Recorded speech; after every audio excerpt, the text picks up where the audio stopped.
Sir నా కొడుకు అయిన ఆషాఢపు రాజేషన్ సార్, మాది రంగేపల్లి గ్రామం, భీమదర్పల్లి మండల్, హన్మకొండ జిల్లా. 2018లో మే 9న దోస్తులు గొంగల నవీన్, బైకన వినోద్, ఎలబైన మణికంఠ, మామిడాల హరికృష్ణ, ఎలబైన హరీష్, మర్రి రమేష్, అబ్రైన ప్రశాంత్, వల్లభో సతీష్, పిట్టల బాలకృష్ణ ఈ దోస్తులు మండల హరీష్ అనే పెళ్లి అదునుగా చూసుకొని డీజే సౌండ్ వల్ల సృష్టించుకోవాలనే ఆలోచనతో పాయిజన్ ఇచ్చే సంపదాన్ని ప్లాన్లో పక్కా ప్లాన్తో ప్రకారంగా చంపిన విషయం సార్ మీకు చెప్పడం జరుగుతుంది సార్. ఇవాళ హెచ్ఆర్సీ డేట్ ఉండే రావడం జరిగింది సార్. 7 ఏళ్ల మర్డర్ కేసు. ఇప్పటి వరకు నాకు న్యాయం జరిగిన పరిస్థితి. అది ఎఫ్ఐఆర్ ఎట్లున్నది అంటే, నేను అప్పుడు అనుమానం ఉంది 9 మంది బైకన వినోద్ అంటాడు మా ఇంటికి వచ్చి తీసుకుపోయిండు. డీజే కాడికి పోని రాజేష్ను, పెళ్లి భరత్ గారు తీసుకుపోయిన రాజేష్ను తీసుకుపోయినా గడ్డం పడేసి అందులో బీర్లో వాళ్ళ పక్కా ప్లాన్ ప్రకారంగా కింగ్ ఫిషర్ బీర్లో మార్గోన ఫాస్ఫేట్ అనే విష పదార్థం పోసి కల్పించింది. వీడు నమ్మి తాయిండు. చనిపోయినాక ఆర్ఎంపీ ఇంటికి పడేసి ఉరికిరు వాళ్ళు. ఈ సంఘటన విషయంలో వంగర పిఎస్లో ఇవన్నీ నేను పిటిషన్ ఇస్తే వాళ్ళు మా బావ ఉస్నాబాలో హోంగార్డ్ చేస్తాడు, నాంపల్లి చంద్రశేఖర్ వాడు దరిద్రుడు, అట్నే మా రంగేపల్లి గ్రామ సర్పంచ్ జిమ్మల భీమరెడ్డి, వీళ్ళందరూ పక్కా ప్లాన్తో ప్రకారంగా ఈ పోరాగాళ్ళకు సంబంధించిన నిందితులు అయితే ఉంటారు, జీవితం అలాగమైతే అని నాతో సంతకం తీసుకున్నారు. పోస్ట్ మార్టం హుజురాబాద్ జరుగుతున్న సమయంలో ఎందుకు పెట్టుకుంటారంటే, అక్కడ సంబంధించిన పోస్ట్ మార్టం వస్తువులు అవసరం ఉంటాయి, నువ్వు పెట్టరని మా బావ హుస్నాబాద్లో హోంగార్డు నాంపల్లి చంద్రశేఖర్ పెట్టమన్నాడు, ఏఎస్ఐ మురళి పెట్టమన్నాడు. వాడు సంబంధించిన కోర్టు కానిస్టే అక్కడికి పోస్ట్ మార్టం తీసుకొచ్చినప్పుడు సంపత్ అనే కానిస్టేబుల్ వీళ్ళందరూ పక్కా ప్లాన్తో చేసుకుంటారు. నాకు తెలియదు, పాయిజన్ ఇచ్చి నాకు తెలియదు. వాళ్ళ ప్రకారంగా డీజే వల్ల అనుకుంటారు, నీ మూలకు సంతకం తీసుకున్నారు, నీ సంతకం పెట్టడం జరిగిందని ఇప్పుడు ఎఫ్ఐఆర్ డీజే వల్ల ఉన్నది. మళ్ళీ నీ 6 నెలలకు తిరగంగా రిపోర్ట్లో పోస్ట్ మార్టం చేయిస్తే పార్గొన ఫాస్ఫేట్ విష పదార్థం వచ్చింది. అప్పుడు మళ్ళీ తర్వాత ఏఎస్ఐ మురళి ట్రాన్స్ఫర్ అయిన తర్వాత ఉపేందర్ వచ్చిన వంగరకు వచ్చిన తర్వాత దర్యాప్తు చేసి ఏవని ఎటు నిర్ధారణ చేసి వాళ్ళ మీద కేసు అయింది అన్నాడు. ఇక వీళ్ళని ఎట్లా మరి జైలు పోతారు ఎట్లా అని మళ్ళీ పాలిగ్రాఫ్లో మళ్ళీ అప్పుడు నాటి కేసీఆర్ ప్రభుత్వంలో సంబంధించిన ముఖ్య లీడర్లు ఉన్నారు, వాళ్ళ ప్రకారంగా వాళ్ళ కేసు కావద్దని ఆలోచనతో పాలిగ్రాఫ్లో పక్కబడేసారు. నేను తిరగంగా మళ్ళీ సిపి రంగనాథ్ దేవుడు ఆయనే ఇప్పుడు హైదరాబాద్ కమిషనర్గా హైదరాబాద్కి వచ్చిండు. ఆయన ఏమన్నాడు అంటే, ఇదంతా రాంగ్ రిపోర్ట్ తెచ్చిండ్రు, నేను కూడా ఇట్లా చేస్తా, అన్ని ఫాల్తు పనులు చేసిర్రు, అంత మిస్గైడ్ చేసిర్రు, ఎఫ్ఐఆర్ చేయాలి వాళ్ళ మీద, అంతా డీజే అని పెట్టించి చేసిరని 9 మందికి నార్కో టెస్ట్ పెట్టేయాలని రీఓపెన్ చేసిండు. 2023 జనవరి 19 నాడు రీఓపెన్ చేసిన సంఘటన. అప్పటి నుంచి ఇప్పటి వరకు నాకు ఎలాంటి న్యాయం జరగలేదు. ఆ దోషుల మీద ఎఫ్ఐఆర్ లేదు, రిమాండ్ లేదు, ఛార్జ్ షీట్ లేదు. ఇప్పుడు నార్కో టెస్ట్ ఇప్పుడు మళ్ళీ మొన్న 26 మే నాడు డిస్మిస్ చేసిన హన్మకొండ కోర్టు. ఇది నార్కో టెస్ట్ డిస్మిస్ చేసినాక మరి ఈ సంగతి నాకు ఎట్లా కస్టడీ తీసుకొని విచారణ పరిస్థితి చేస్తే తుది విషయాలు బయటకు వస్తాయి.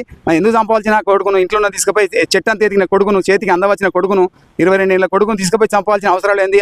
ఆ మానవ మృగాలకు శిక్ష పడాలి. నా బాధ ఇది. గాంధీ భవన్ కూడా రావడం జరిగింది.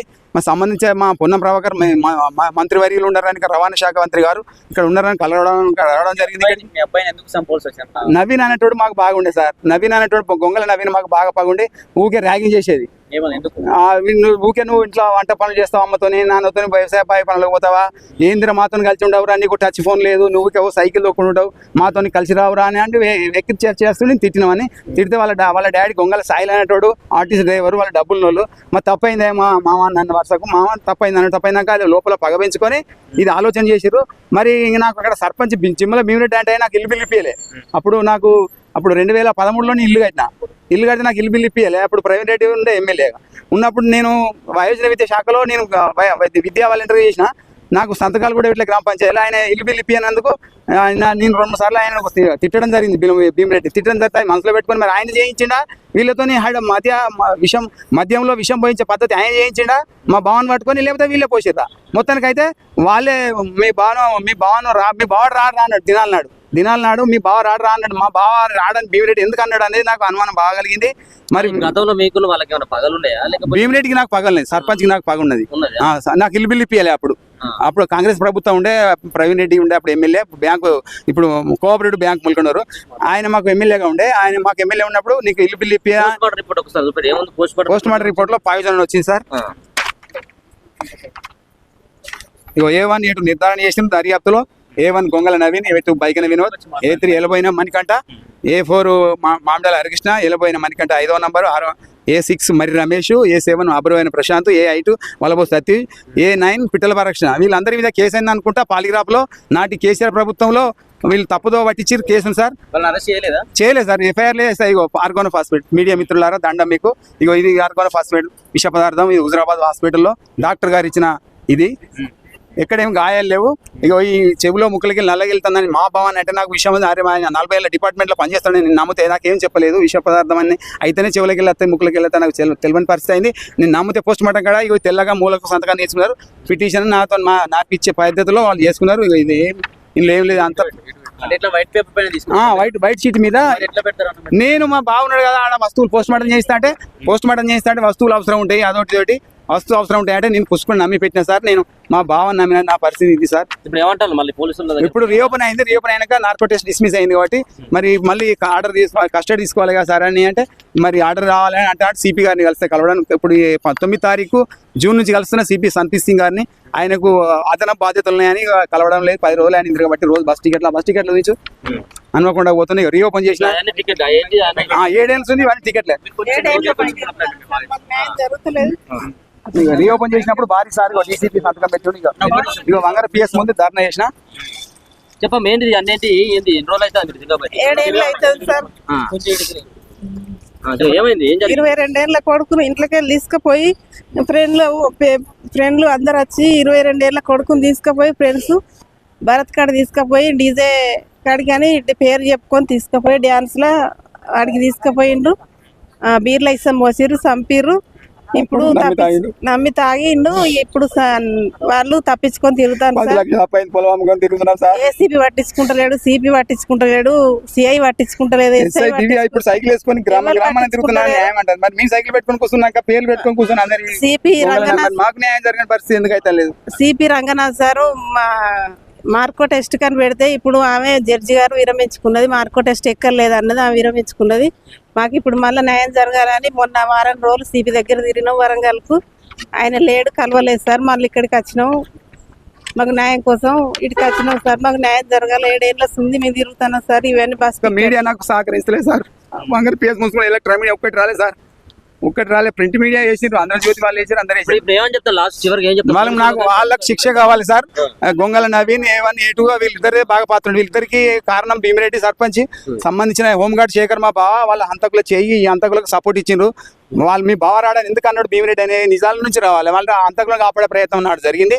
ఇప్పుడు చిట్ట చివరిగా ఏం జరగాలంటే నాకు న్యాయం జరగాలి. ఎవడేం చేసింది అనేది రావాలి. తెచ్చినోడు ఎవడు, విషయం పోసినోడు ఎవడు, దానికి సంబంధించిన వాళ్ళు ఎందుకు వెళ్ళినారు. మరి అప్పుడు దర్యాప్తు చేసినప్పుడు ఉపేందర్ దర్యాప్తు లక్కిరెడ్డి తిరుపతి ఇంకొకటి లక్కిరెడ్డి తిరుపతి రెడ్డి అనే వ్యక్తి ఏమన్నాడు అంటే నువ్వు కాలు పట్టుకపో, హరీష్ రావుది కాలు పట్టుకపో, నీకు నౌకరు పెట్టిస్తారు చిన్న కొడుకు, మేము ఆ పాలిగ్రాఫ్లో తీసుకుపోతున్నామని నాకు నమ్మబలికింది సార్. మరి నాటి ప్రభుత్వంలో హరీష్ రావుకు తిరుపతి రెడ్డికి మరి ఏ మధ్యలో లింక్ ఉన్నదో తిరుపతి పేరు చెప్పాల్సిన అవసరం ఎందుకు వచ్చిందో ఉపేందర్ అప్పుడు దర్యాప్తు చేసి ఆ పేరు వెల్లడించారు. మరి నేడు కూడా కాంగ్రెస్ ప్రభుత్వంలో కూడా మరి ఏమన్నా మంత్రుల ప్రభావం ఉండి కేసు ఆగుతుందా? మరి నాకు డౌట్ఫుల్గా ఉన్నది. పొన్నం ప్రభాకర్ గారు కలిసినాం జూలై 4వ తారీఖు 2024లో కలిస్తే ఓడగొట్టిండు అన్నాడు ఏసీపీ కాజీపేట తిరుమల సార్. ఇప్పుడు ఆయన ఇక్కడ హైడ్రా SHO ఉన్నాడు. ఇక్కడ తిరుమల సార్ ఇటుకు వచ్చిండు, మొన్నటి బదిలీగా ఇచ్చిండు. మరి ఆయన కూడా పట్టించుకునే పరిస్థితి అయింది. మినిస్టర్ గారిని కూడా కలిసిన కూడా నేటికి సంవత్సరం కాబోతుంది. పొన్నం ప్రభాకర్ని కలిసిన కలుస్తాడని ఇటుకు వచ్చిన గాంధీ భవన్కు. సార్ ఈ దీనే కాదా పేదోళ్ళం సార్, మేము కుమ్మరోళ్ళం. గొల్ల కుర్మలు కొనుగోలు చేసిన కుట్రలో భాగంగా ముదిరాజ్ ఈ 4 కులాలు అవసరాలకు సంబంధించిన అవసరాలు ఈ 5-6 కులాలు చేసిన కుట్రలో భాగంగా సర్పంచ్ చేసిన బాధ్యత ఇది. మా బావ చేసిన వీళ్ళంతా క్రిమినల్ చర్యలు చేయాలి వాళ్ళ మీద. నాకు న్యాయం జరిగేది మాత్రం పోరాటం విరమించేయలేదు. ఇక్కడ కాకుండా హైకోర్టులో కూడా పోతాం, హైకోర్టుకు పోతాం, సుప్రీంకోర్టుకు పోతాం. మాకు న్యాయం జరగలేదు పరిస్థితి అయితే అంది. ఇప్పటి వరకు 7 ఏళ్ళ స్టోరీ సార్. రీఓపెన్ అయ్యి 2023లో రీఓపెన్ అంటే అంతకులు అయితే వాళ్ళంటే ఒక ఫైనల్ ఒపీనియన్ ఉంటుందట FSR రిపోర్ట్లో. ఈ బ్రెయిన్ అనేది తీస్తారట, తీసి ఆ ల్యాబ్లో పెట్టినప్పుడు వాడు తాగడు అనేది ఒకటి ఒపీనియన్ ఉంటుందట. మరి వాళ్ళని పాయిజన్ వచ్చినప్పుడు వాళ్ళని ఎందుకు FIR చేయని పరిస్థితి అవుతుందో మరి నాకు అర్థమవుతుంది. పోలీసు వ్యవస్థ ఎందుకు ఇంత దిగజారుతుందో పోలీసు వ్యవస్థ నాకు దాన్నే బెదిరిస్తారు పోలీసు వాళ్ళు. CI ఏం చేస్తావు చేసుకోపో అనుకుంటా సార్.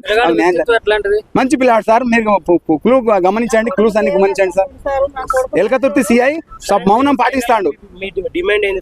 వాళ్ళకి శిక్ష పడాలి సార్. ఆ నవీన్ అంటే శిక్ష పడాలి. మాకు పగా ఈ భీమిరెడ్డి పాత్ర ఎంత ఉన్నది, మా బావ పాత్ర ఎంత ఉన్నది, వాళ్ళు ఎంతవరకు ఏం చేసారు, మరి సహకరించారా లేకపోతే వాళ్ళు పోయించారా, వీళ్ళు ఎన్నుకుంటే స్నేహితులకు ఎన్నుకుంటే పోయించారా విషయం. వాళ్ళ పాత్ర వీళ్ళ పాత్ర నిజాలు బయటకు రావాలి, నిజాలు దిక్కు తేల్చాలి. సంప్రీతి గారిని కూడా కలిస్తే కూడా నాకు ఇదివరకు ఆర్డర్ ఇంకా తెస్తలేడు. ఆయన మాటలు ఇట్లా ఉన్నాయి. మరి మీరు టెలికాస్ట్ చేసిందని సంతోషం.